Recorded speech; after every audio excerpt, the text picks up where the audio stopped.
मैया यशोदा की याद सताती है, राधा की याद आती है, गोपियों की याद आ रही है, ग्वालों की याद आ रही है, गैयों की याद में कन्हैया उसी खिड़की पर बैठ करके हो केवल रो रहे। मैया देवकी वसुदेव जी ये सोच रहे कन्हैया जब से विद्या पढ़ के आया तब से ना हम लोगों के पास बैठता है, न कोई बातें करता है, केवल बैठ करके खिड़की पर केवल रोता है, केवल रोता है। मैया देवकी जा करके कन्हैया से पूछती है, कन्हैया क्या हुआ, तू क्यों इस तरह रो रहा है लल्ला? कन्हैया एक बार बहुत तेजी से फपक करके रो कर मैया को पकड़ लिया, मैया को पकड़ के रो रहे हैं, मैया मुझे यशोदा मैया की याद सता रही है, मुझे नंद बाबा की याद आ रही है, वो राधा, वो गोपियां जो भी मेरे बिना नहीं रह पाती थी, आज रो रो के क्या हाल हुआ होगा गोपियों का। मैया यशोदा तो रो रो के मैया का क्या हाल हुआ होगा। मैया मुझे बड़ी याद सता रही है। जब आदमी काम में उलझा रहता है, कितना भी बड़ा काम हो, कितना भी बड़ा दुख पड़ जाए, और मनुष्य यदि कार्य में लिप्त रहता है, काफी काम रहता है, उसमें आदमी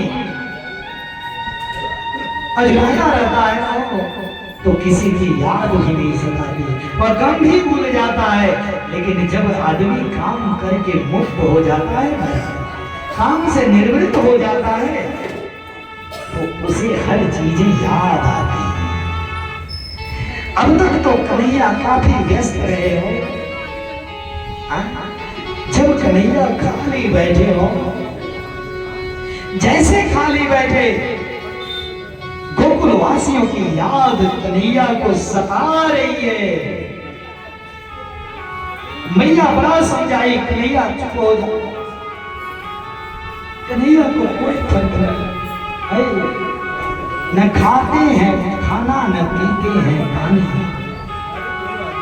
बैठ कर उसी खिड़की पर नित्य प्रातः काल उठते थे और जाके बैठ के वहीं कन्हैया के आंसू की धार नहीं रुकती थी, सब याद सताती थी। वो गोपियां मेरे साथ इस तरह से करती थी, ग्वाले मेरे बिना नहीं रहते थे, गोपियां जब तक मुझे देखती नहीं थी, खाना नहीं खाती थी, मैया यशोदा अपने हाथों से मुझे खिलाती थी। आज मैया का रो रो के बुरा हाल हो गया। वसुदेव जी तुरंत ज्ञानियों में अग्रगण्य उद्धव जी को बुलाए। उद्धव जी कन्हैया के मित्र थे, लेकिन उद्धव को भी अपने ज्ञान का बड़ा अभिमान था। महाराज देवकी मैया जाकर के उद्धव को बुला करके ले आई। वसुदेव जी, उद्धव देखो कन्हैया जब से पढ़ के आया है आश्रम से, ना किसी से बात करता है, न किसी के साथ बैठता है, केवल खिड़की पर बैठ करके न जाने गोकुल की तरफ देखते हुए हमेशा केवल रोता ही रोता, केवल रोता। उद्धव जी पहुंचे, कन्हैया कन्हैया क्या हुआ, तू क्यों रो रहे हो? एक ही बार कन्हैया उद्धव को पकड़ लिए हो और पकड़ करके रोना चालू। उद्धव मोही ब्रज बिसरत नाही, उद्धव मुझे ब्रज की याद सता रही हो। कन्हैया रो रहे, कन्हैया को रोता हुआ देखकर उद्धव रोने लगे।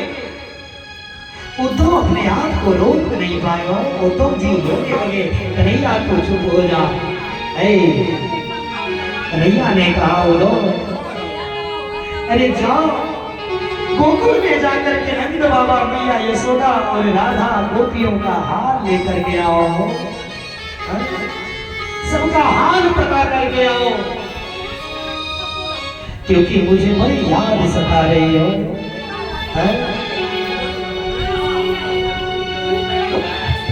बोलिए कृष्ण भगवान की जय। उधर जाओ गोपियों का हाल लेकर के आओ और आ करके मुझे बताओ कि मैया कैसे है, गैया कैसे है, नंद बाबा कैसे, राधा कैसी है। जाओ दो जाओ जाओ वृंदावन,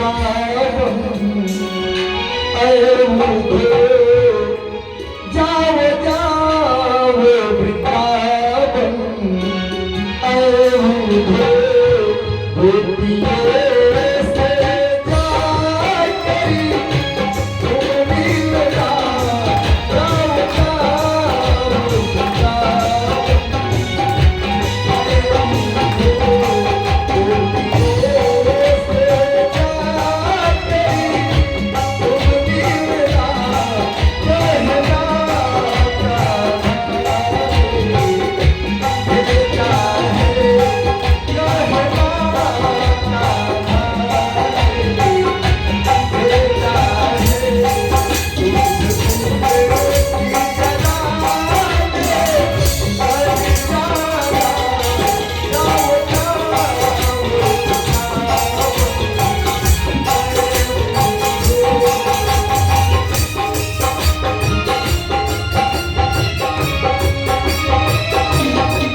बोलिए कृष्ण भगवान की, श्री बाल कृष्ण लाल की जय हो।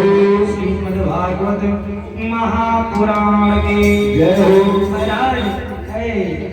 उद्धव जी को कन्हैया ने कहा कि जा करके हार लेकर के आओ। उद्धव जी महाराज कन्हैया के ही रथ पर कन्हैया का ही स्वर्णमय रथ लिए और उसी तरह कन्हैया के तरह ही दिखते थे जब उद्धव जी हो, उसी तरह वस्त्र पहने और पहन करके निकल लिए। कहा? गोकुल। जैसे पहुंच रहे हैं उद्धव जी, उस समय भास्कर देव अपने गंतव्य स्थान को जा रहे हैं।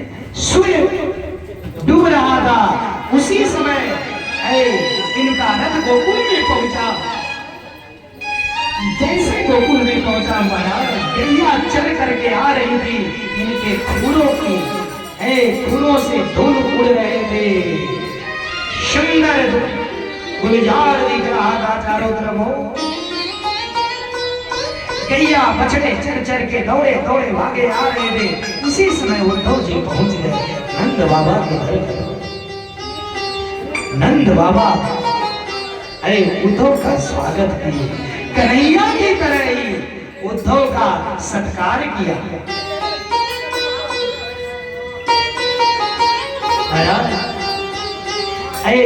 उद्धव जी को थकान आ गई थी। नंद बाबा ने नौकरों को लगा करके हो उद्धव जी के चरण दबवाए, उद्धव जी का सेवा करवाए और पूरी रात बीत गई बात करते करते। कन्हैया का हाल चाल कहो। उद्धव, अरे नंद जी अपने बाल बच्चों के साथ खुश हैं कि नहीं है, सुखी है कि नहीं है, सारी बातें आपस में नंद बाबा उद्धव जी से पूछ रहे हैं, एक एक चीजें सारी बात उद्धव जी बताने लगे। बताते बताते भोर बेला हो गई हो। जब भोर बेला हो गई उस समय गोपियां दीपक जलाने जा रही थी पूजन, और कृष्ण का गुणगान गाते हुए गोपियां जा रही थी। जब गोपियां कृष्ण का गुणगान गाते जा रही थी उसी समय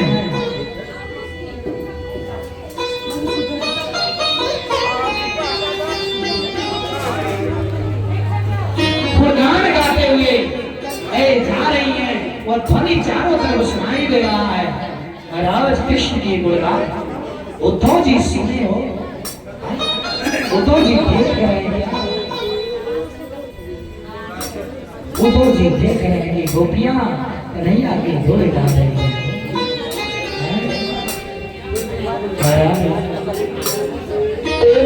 की बात है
जाइए, थोड़ा थोड़ा आगे बढ़ जाइए आप जी। क्या देखिए कि नंद बाबा के दरवाजे पर एक रथ खड़ा है। गोपियां सोची कहीं हो वो अक्रूर तो नहीं आ गया, अरे अब क्या करने के लिए आया है वो? कन्हैया को तो हमसे दूर लेकर चला गया, अब किस लिए आया है? महाराज गोपियां जैसे पहुंची हो तो देख रही है क्या? कृष्ण की पोशाक को पहने हुए कृष्ण के समान दिख रहे हैं। उद्धव गोपियां मुंह फेर ली और मुंह फेर करके गोपियां चली। जब गोपियां चली गई महाराज, उद्धव जी ने कहा सुबह हुआ। उद्धव जी ने कहा गोपियों से थोड़ा हाल पता कर लो, क्योंकि कन्हैया ने कहा है उद्धव जी पहुंचे गोपियों के पास।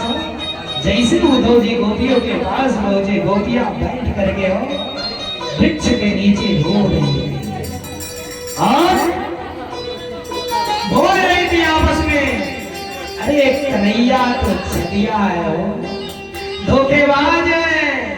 उसी समय एक काला भौरा दिखा, भौरा गुनगुना रहा था और जैसे भौरा गुनगुना रहा था महाराज, गोपियां बोल पड़ी है काले भौरे, अरे तू मेरे चरणों को मत छू, अरे तू उस छलिया कृष्ण का ही मित्र है ना? छलिया कृष्ण का मित्र है। एक काले भोरे काले लोगों पर भरोसा नहीं है, धोखा दे करके न जाने कब चले जाएं। भौरे को देख करके उद्धव को सुना रही है, इशारा कहीं और है और भौरे से बोल रही है। जिस प्रकार से कामी पुरुष एक स्त्री के पास जाता है और फिर वहां से निकल जाता है, उसी प्रकार वो कृष्ण है। वो धोखेबाज है, छलिया है, उसका कोई भरोसा नहीं है। और तुम काले भौरे हैं, तुम पर भी भरोसा नहीं, क्योंकि तुम कृष्ण के साथी हो। इसलिए तू हमारे पास से चला जा, मेरे चरणों में मत गिर, यहां से चला जा। इस प्रकार से महाराज, अरे वो लंपट है और लंपट का तो साथी है, तू भी लंपट है। अरे कन्हैया तेरी यारी में सुख नहीं वाली, कन्हैया तेरी यारी में सुख नहीं वाली, कन्हैया तेरी यारी में सुख नहीं वाली, कन्हैया तेरी यारी में सुख नहीं वाली।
बोलिए कृष्ण भगवान की जय। गोपियां घोड़े को देख करके हो उद्धव जी को सुना रही है, तू चाटुकार है क्या हो कन्हैया का?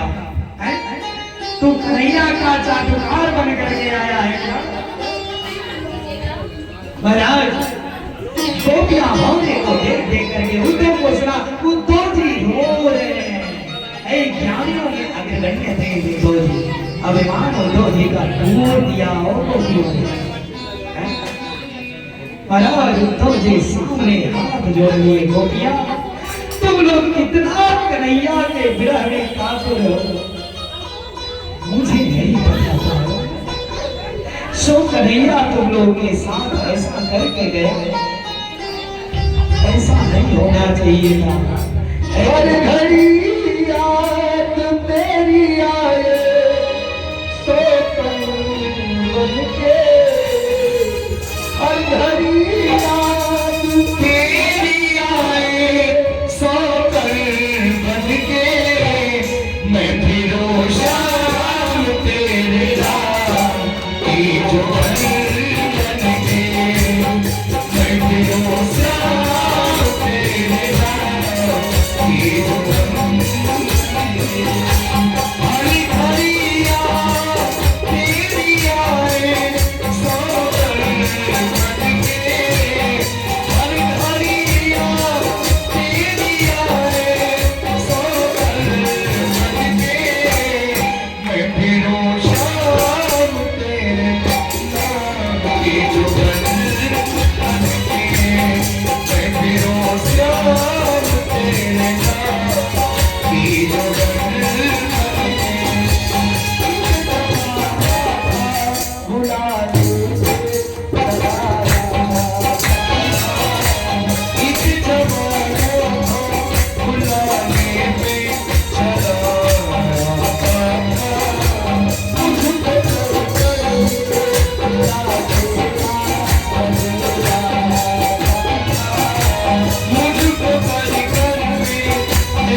उद्धव जी ने गोपियों के आगे हाथ जोड़ लिया, गोपियां तुम पूजनीय हो, क्योंकि भगवान कृष्ण के प्रति कितना प्रेम तेरे अंदर है हो। तुम लोग पूजनीय हो गोपियों। गोपियां फिर कन्हैया से उद्धव जी से कही, उद्धव जी कम से कम कन्हैया का हाल बताइए हो। उद्धव जी ने कहा गोपियां कन्हैया तुम्हारे हाल पूछने के लिए ही मुझे यहाँ भेजा है। गोपियों से कन्हैया का सारा हाल बताए, कहे कि जदुवंशियों का दुश्मन कंस अपने दल बल के साथ मारा गया, कन्हैया ने मार दिया। और कन्हैया समस्त विद्या अध्ययन करके हो माता देवकी और वसुदेव जी के साथ उग्रसेन महाराज को राजा बनाए और मथुरा में रहते तो हैं लेकिन कन्हैया का सुख तुम्हारे में रहता। कन्हैया ने खाना खाते न पानी पीते हो, दिन रात केवल तुम लोग के सुख में। उद्धव जी बता रहे जितना हो गोपियां उतना ही रो रही हैं, आंखों की धारा रुक नहीं रही है। और उद्धव जी कन्हैया के बारे में सारी खबर रो रो करके बता रहे हैं।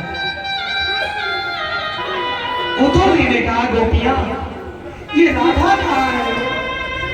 कन्हैया ने राधा का भी हाल पूछा, राधा कहाँ है? गोपियों ने एक बहता हुआ जल बहता हुआ जल का दिखाई दिया धारा। गोपियों ने कहा ये धारा जहां से आ रहा है वही यही पकड़ के चलेगा, वही राधा मिलेगी। उद्धव जी उसी धारे को जल के बहते हुए धारे को देखते जा रहे हैं। तो जा रहे हैं तो एक वृक्ष के नीचे बैठ करके राधा रो रही है। वो धारा नहीं था और राधा के आंखों के आंसू थे, राधा के आंखों के आंसू बह रही थी। उद्धव जब गए तो देखे क्या है, राधा की केवल मिट्टी के समान मूर्ति के समान वो शरीर पड़ी है, आंखों से धारा नहीं रुक रहा है। उद्धव जी जाते ही राधा को प्रणाम करके कहे मैं कृष्ण का मित्र हूं और आप लोगों का हाल पूछने के लिए कन्हैया ने मुझे भेजा है। कन्हैया ने मुझे भेजा है। राधा को कोई गम नहीं है, शरीर तो था लेकिन जैसे कि शरीर में प्राण ही ना, इस प्रकार से राधा पत्थर की समान बनी हुई है। उद्धव जी देख करके रोने लगे। उद्धव जी का सारा अभिमान टूट गया। जो आए थे समझाने की गोपियों को मैं समझाऊंगा, राधा को मैं समझाऊंगा, मैया देवकी यशोदा को समझाऊंगा, सारा ज्ञान उद्धव जी को दुख नहीं देखा गया। राधा से उद्धव जी ने सारा हाल बताई। राधे तुम्हारी याद में कन्हैया न खाता है न पीता है, दिन रात केवल बैठ करके खिड़की पर रोता है, केवल रोता है। और घबराओ मत राधे, कन्हैया तुझे मिलेंगे, अवश्य आएगा। महाराज हाथ पता करने के बाद उद्धव जी रथ कर बैठे और रोते हुए महाराज मथुरा के लिए प्रस्थान कर गए। रास्ते में उद्धव के आंखों की आंसू स्थिर नहीं, लगातार आंसू बहते हुए टपक करके रोते रोते मथुरा पहुंच गए। प्यारे जब मथुरा पहुंचे कन्हैया ने पूछा उद्धव मैया यशोदा का हाल बता। महाराज उद्धव हाल बताने के लायक भी नहीं है। उद्धव कन्हैया पकड़ करके रो रहे, इतना रो रहे हैं, इतना रो रहे हैं कि जितना उद्धव रो रहे उतना कन्हैया। उद्धव क्या हुआ? उद्धव जी ने सारा हाल बताया कि मैया यशोदा के तो आंखों के आंसू भी सूख गए, अब तो आंखों से आंसू भी नहीं निकलता हो। मैया यशोदा जमुना के मुख खिड़की खोल करके बैठ करके रोती है, केवल पत्थर बन गई है। मैया के आंख में आंसू भी नहीं है, न खाती न पीती, कन्हैया दुबली पतली हो गई है। दिन रात मेरे चित में रहती है। और कन्हैया गोपियां तो बावली हो गई है तेरे लिए, बावली हो गई गोपियां गोपियां अपने पतियों के साथ नहीं रहती, घर में नहीं रहती, दिन रात जा करके उसी वन में तेरे याद में, तेरे विरह में तेरा कीर्तन करती रहती, तेरा गुणगान गाती रहती है। राधा कन्हैया राधा रानी हो, राधा रानी तो मूर्ति बन गई है। कन्हैया कन्हैया पुकारा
कृष्ण भगवान की जय हो।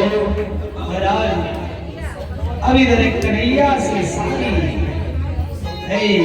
सारी बातें उद्धव ने बतलाई और महाराज उद्धव रोते हुए अपने घर चले गए हो। उद्धव का अभिमान टूट गया। इधर महाराज भगवान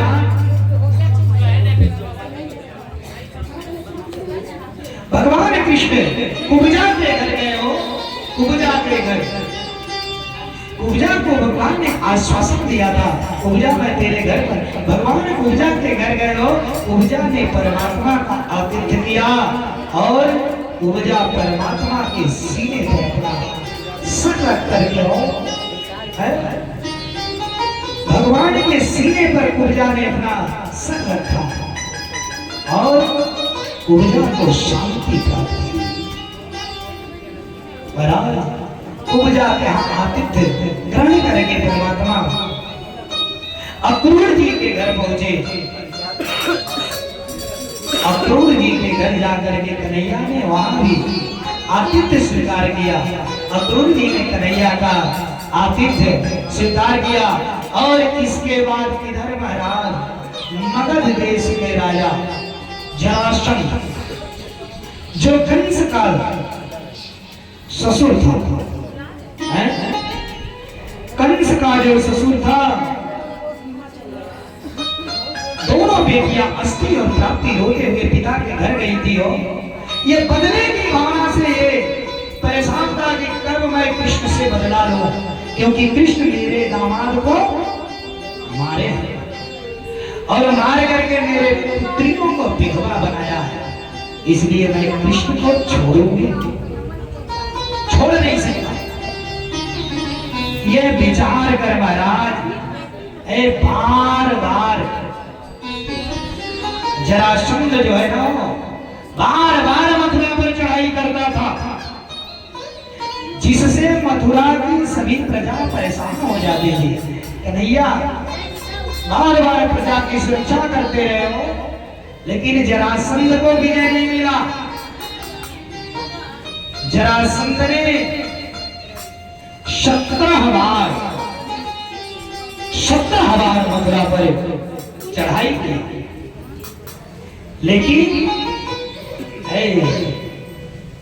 लेकिन उसे सफलता नहीं मिला।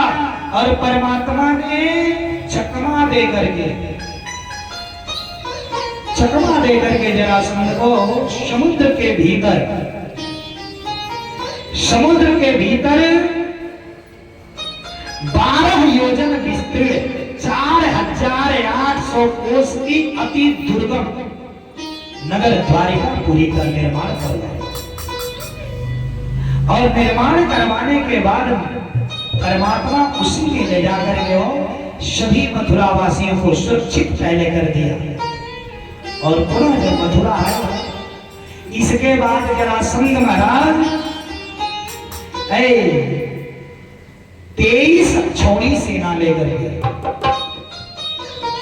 23 छोड़ी सेना लेकर के इधर से जरासंध चला। 3 करोड़ सेना मलेच्छों का सेना लेकर के उसका मित्र था काल यवन। 3 करोड़ मलेच्छों का सेना लेकर के कालयवन चला। और महाराज अब इधर भगवान ने क्या किया हो, इसे चकमा दे करके भाग चले हैं। चकमा देकर भगे, पीछे पीछे कालयवन दौड़ा रहा है। कालयवन दौड़ा रहा है, भगवान चकमा देकर भगे और भगे तो एक गिरी कंदरा में प्रवेश की। उस गिरी कंदरा में इक्ष्वाकु वंश के मुचकुंद महाराज उसी कंदरा में विश्राम कर रहे थे, सोए हुए थे। और कन्हैया भागे भागे गए और जाकर के अपना ये पीतांबर मुचकुंद जी के ऊपर ढक दिया। मुचकुंद जी के ऊपर ढक करके कन्हैया महाराज धीरे से जाकर के छिप गए। और छिप गए, भागे भागे कालयवन आया। और जैसे आया तो देखा कि पीतांबर ओढ़ करके, ये समझा कन्हैया ही अपनी पैर से प्रहार किया। पैर से प्रहार किया है, चक्के के भाग करके सो गया, चकमा दे करके। जैसे लात का प्रहार किया महाराज, तुरंत मुचकुंद जी की आंखें खुली और इनके आंखों से ज्योत निकली, इतनी तेज अग्नि कि जल करके कालयवन भस्म हुए। और जैसे ये भस्म हुआ महाराज, इसके भस्म होने के बाद कन्हैया सामने आए हो और मुचकुंद महाराज से कन्हैया ने पूछने लगा, आप कौन है और इस गिरी कंदरा में आप क्यों शयन कर रहे थे? मुचकुंद जी ने कहा, मैं इक्ष्वाकु वंश मानधाता का पुत्र मैं मुचकुंद हूं। मैं दुनिया की इतनी काट किया करने के बाद मेरा शरीर थक गया और जब थक गया तो मैं आराम के लिए यहाँ एकांत में आकर के मैं यहाँ आराम कर रहा था। और इस तरह से महाराज उस मुचकुंद ने भगवान का परिक्रमा किया। परमात्मा का परिक्रमा करने के बाद मुचकुंद जी वहां से बाहर आए। और जब बाहर आए तो कली का प्रभाव बहुत बढ़ गया था। कली का प्रभाव देखकर वह बद्रिकाश्रम चले गए। बद्रिकाश्रम जाने के बाद महाराज भगवान का ध्यान करने लगे और भगवान में मन लगा करके मुचकुंद जी वहां से आए और गंधमादन पर्वत में प्रविष्ट हो गए। गंधमादन पर्वत में प्रविष्ट हो गए। बोलिए कृष्ण भगवान की जय जय। अब इधर कांडवन को मारने के बाद भगवान वहां से निकले और इधर जरासंध भी पीछे से दौड़ाना चालू किया। भगवान तुरंत जरासंध को चकमा दे करके पर्वत पर संकर्षण पर्वत पर संवर्षण पर्वत पर प्रवर्षण नामक पर्वत पर चढ़ गए। प्रवर्षण और उस पर्वत पे चढ़ करके अब ये समझा कि पर्वत पे चढ़ गए हैं और चारों तरफ से पर्वत के आग लगा दिया जाए ताकि इसी में जल करके कृष्ण और बलराम मर जाए। महाराज तुरंत ही लकड़ियों की व्यवस्था कराई, पूरे पर्वत को चारों तरफ से आग लगवा दिया और पर्वत 11,000 योजन ऊंचा आग लगवा दिया। और जैसे आग लगवाया महाराज कृष्ण और बलराम कूद करके और समुद्र में कूद करके निकल लिए और कूद करके चल दिए। इधर जब भाग रहे थे उसी समय आनर्त देश के राजा श्रीमान रेवत जी महाराज ब्रह्मा जी के कहने पे अपनी पुत्री रेवती का विवाह बलराम जी के साथ कर दिया। बोलिए कृष्ण भगवान की जय। अब इधर महाराज कृष्ण और बलराम जरासंध को चकमा दे के द्वारिकापुरी में आकर के विराजमान हो गए। बोलिए आज जितना काल एवं के धन दौलत था सब भगवान उठवा लिए, सब लुटवा लिए और सब उठवा के द्वारिका में लेके चले। बोलिए कृष्ण भगवान की जय।